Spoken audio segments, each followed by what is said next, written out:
We're back on the Morning Majority. Listen, we've got Adam Carolla on the show. You know him from The Man Show and Love Line, and now the most downloaded podcast in the world. That's for real. Guinness Book of World Records. Legit. And I'm going to the Fillmore Saturday because I'm a big fan in Silver Spring. How's it going, Adam? Wow, you're coming out? I am. Get it on. I'm a fan. Wow, you want to hang out? Yeah. All right. You've got an ebook coming out that I love the topic of, because if you look at this coming election, it looks like it's going to be an election between the haves and the have-nots, making a decision about who's going to be our next president. And your book is about rich and poor, and you find that they have a lot more in common than you might suspect. Well, it's true. Like, rich guys have 10 cars, Lamborghinis and Bentleys and Maseratis, and then poor guys have 10 cars. They're up on blocks, and they're rusting out, and they're in the front yard, and there's raccoons having sex in the trunk. But they have 10 cars. Like, the middle class doesn't have 10 cars. They have, 2 Taurus wagons, And, like, rich guys will spend the day in their pajamas.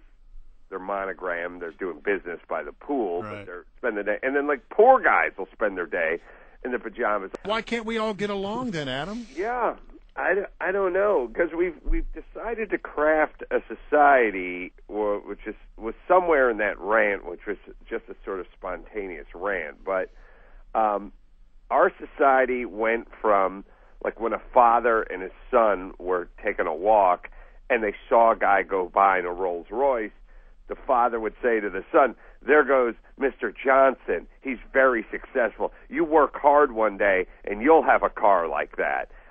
Now it's like, who's that dude in his Rolls Royce? Screw him. Why's he get a car? Why am I driving a Tercel? Right. Why's he get a Rolls Royce? And now it's like, let's go chuck a rock at it.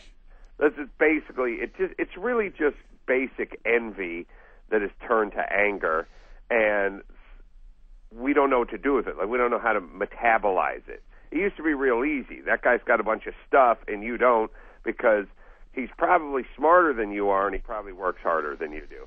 Now it's turned into, I don't like the way you make me feel about myself when you drive a nicer car than me, so screw you.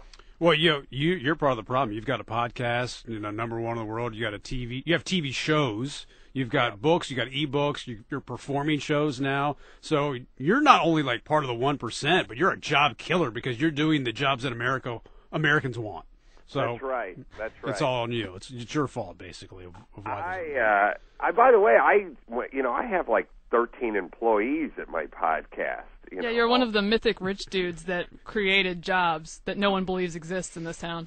It's so weird. Like, it's this whole thing where they're like, hey, man, when are you going to pay your fair share? Like, let's really explore that. There's 10 of us. We're all sitting down to dinner, and we all ordered the same thing. I got the same thing. I didn't have 5 more Heinekens than you did. We all got the same thing. The bill came to $500, so we all owe $50. That's my fair share is $50, right? Except for I paid $375,000 worth of taxes last year, so I paid for 7 of you at the table, and I have the 8th guy at the end of the table pointing his finger at me, going, "Hey, man, when are you going to pay your fair share? Are you high? I just paid for 8 people at this table. Are you nuts?" And there's a guy sitting right next to you who didn't even reach for his wallet, and you're pointing at me. I mean, you can say anything you want about taxes or about percentages or about anything, but you cannot say fair share. That's wildly inaccurate.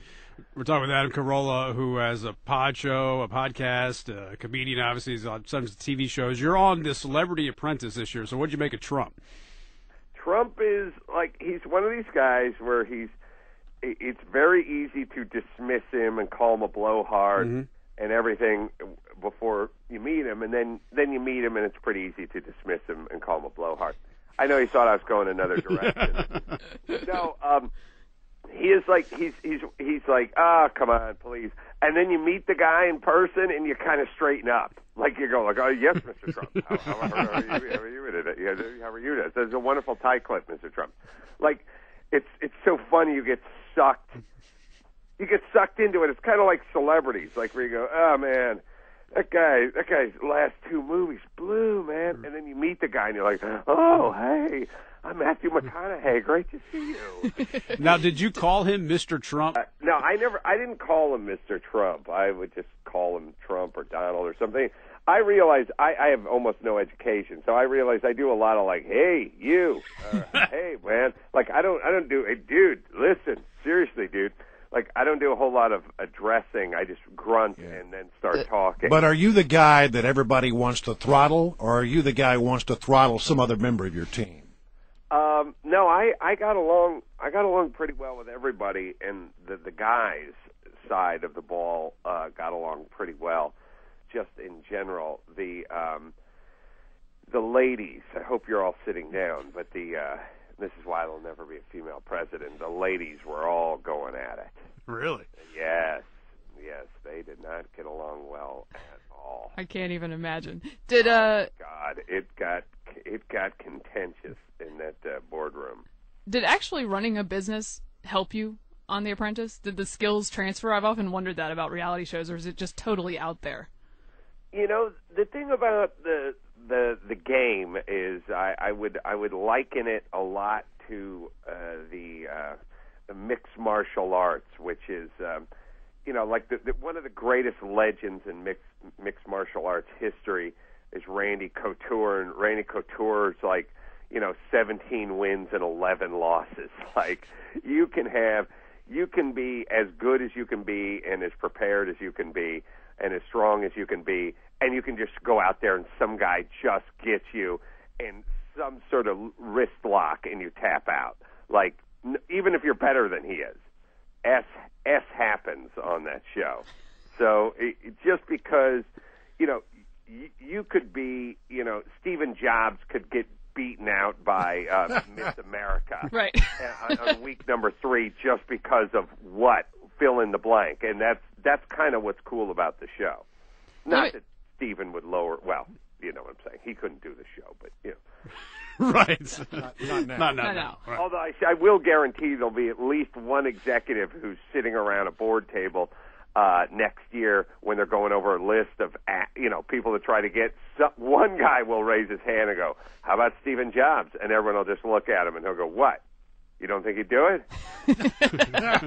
I guarantee that'll happen. Hey, Adam, it was great to have you on. You're going to be here in D.C. area at Silver Spring at the Fillmore Saturday, January 21st. Still, the ticket's still available. Got your ebook out, Rich Man, Poor Man.